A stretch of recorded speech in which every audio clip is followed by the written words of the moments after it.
Hey, what's up, fellas? I'm waiting for it to warm up before I go out and do my cardio work. Doing just a little bit of back and bicep work in here. Uh, Nothing too crazy going on. The sun's up, but it's still like 40 degrees, and I'm gonna go get some sun. But I'm gonna hopefully wait till it goes up another 10 degrees before I go out there and go for a walk. Today is a uh, more for distance than it is for speed. I do speed runs every once in a while, not runs where I walk as fast as I can. But I wanted to talk to you guys about this little thing. And yeah, I know my hair's a little fucked up, but I don't care. Um, I believe that it is so hard for modern independent women to be accountable. Um, Most of their lives, they've been told that they're princesses and they're the most important girl in the world, daddy's little girl, and all this kind of stuff. And that allows a woman to live in a delusion. There are women out there that actively believe that if they simply pray, or think about it and do their chakras and all that kind of stuff, that they can just manifest the man of their dreams to come and find them. Or he's out there, but they don't have to look for him. Like he's going to go to their front door and, hi, I'm going to take you away, and I'm Lord this and that, or Prince so and so. And that is truly how a lot of them believe.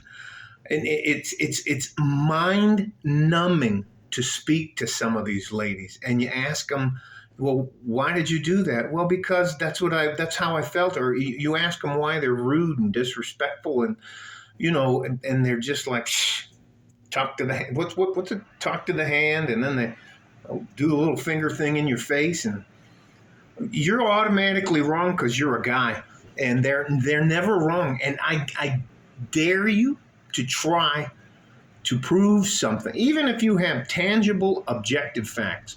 And the difference between a subjective fact and an objective fact is my subjective facts are what I think is right.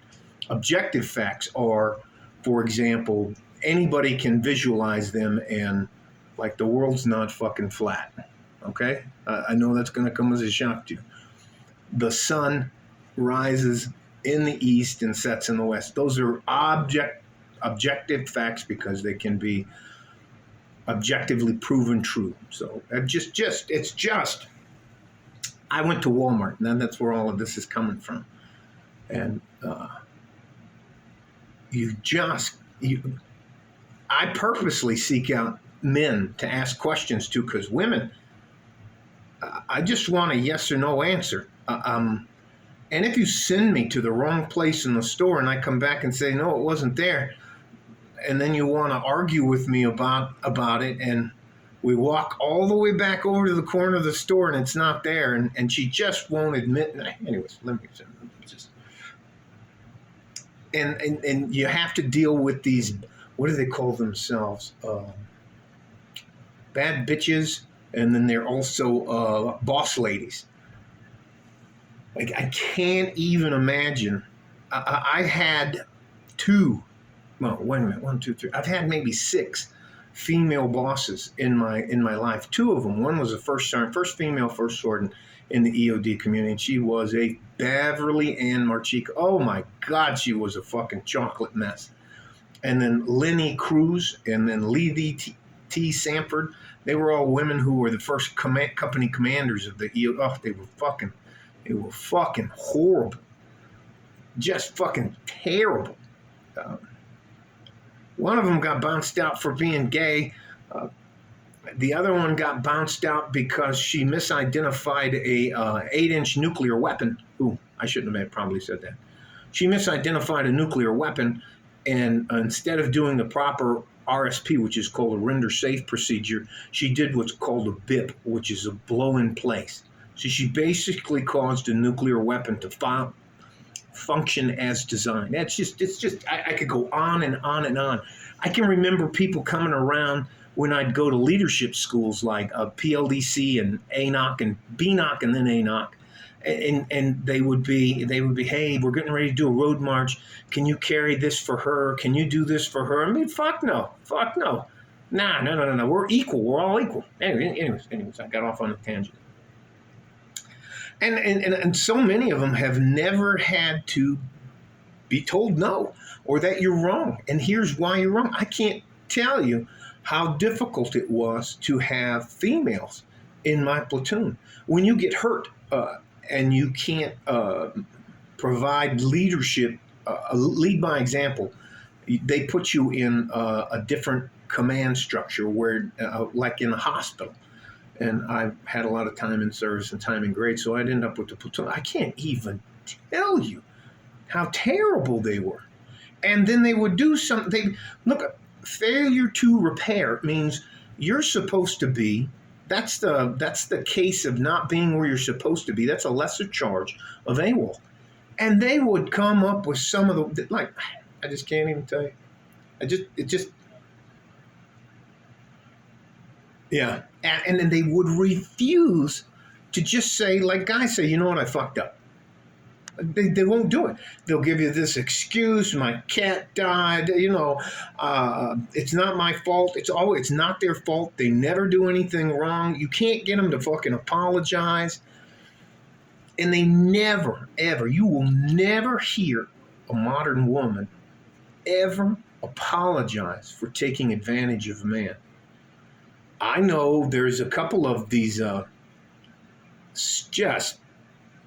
they prey on older guys they go to like a nice Ruth Crisp. They have one here they just go to really nice, the Great American Steakhouse or something like that. They just hang out at the bar looking for guys to squeeze money out of.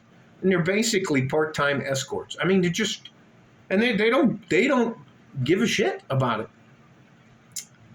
And the only time a modern independent woman, ever starts to realize that she fucked up is after they hit the wall.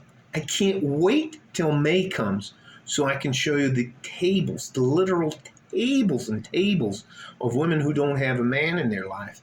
And they'll claim that they're happy and all that kind of stuff, but one of the guys, I think his name is Wirtz, he comments on some of the stuff he said. He made me I spit coffee off over myself. That's why I changed my clothes earlier. He said, we don't need, I think I'm going to fuck it up, but I'm going to say it anyway. We don't need women in our lives. We can outsource everything. Come on, that's fucking awesome. Some of the comments you guys write are absolute, and they're so true. They're so true about just people are, and men aren't playing anymore, and that's why. And I know a lot of you disagree with the way I got married, but I think I did as good of a job as I could do, and I'm happy with my arrangement. Do we argue? Yes, of course we argue. Do we get along way more than we argue? Yes. Did everything kind of change when we both stopped drinking a lot? Yeah.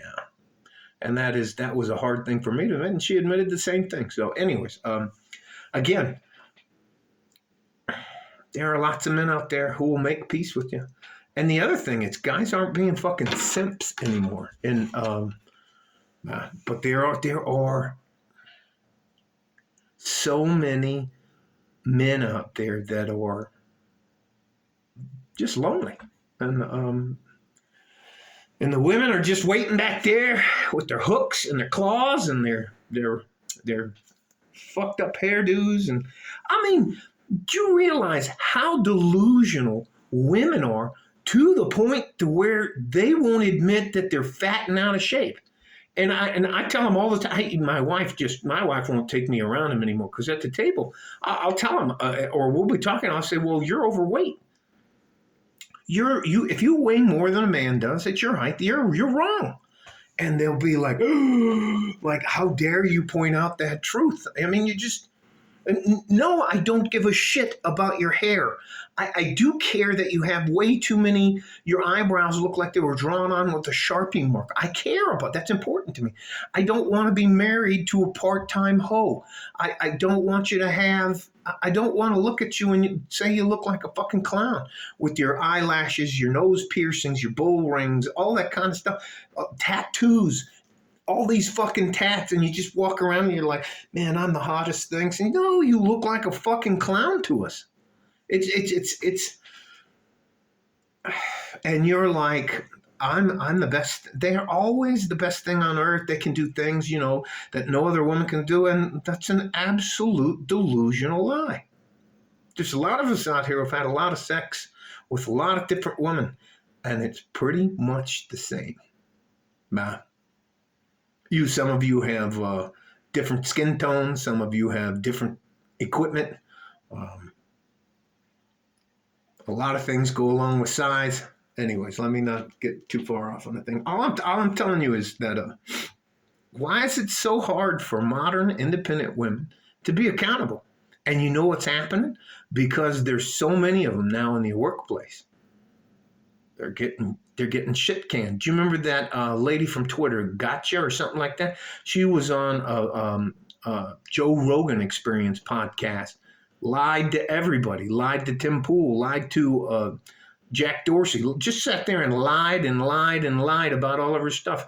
And what did Elon Musk do? Kicked her to the curb first day. It's just, I think it is so shocking to modern independent women when someone actually holds them accountable. Just look at some of the videos when some of them get pulled over for drunk driving or get pulled over for doing something wrong. And they want to know who their boss is and da-da-da. And it's just it's very difficult to have a honest conversation with them because they're so fucking delusional. And the only thing that really wakes them up is when they're post-wall. And then you'll see them crying on YouTube or Twitter or Instagram. And where are all the good men gone? And if you think I want to be with the woman who's had 50 other penises inside of her, no, fuck no. Fuck no. And if I ever found that out about a girl, I would dump her in an instant. It wouldn't matter who she is. Yeah. I don't want to meet your ex-boyfriend. I don't want to meet, and you can't keep it. And he goes, all right, let me stop. All right, listen, you're accountable, ladies. And you know what? Winter's here. So it is what it is. You men, stay safe and healthy. Take care of each other if you can. If you can't, you take care of yourself. We need you. You're important. You matter. You're our future. Nobody can fucking take that away from you. Like a fart in a G-string. I'm going to go radio voice. From West Texas, El Paso. Did I say like a fart in a G-string from West Texas, El Paso? I'm out of here. Hey, sooner or later, ladies, you're going to figure it out. And you know what it usually is? It's always later. And then you have to deal with being 45 to 85. Those lonely years. All right. Bye-bye.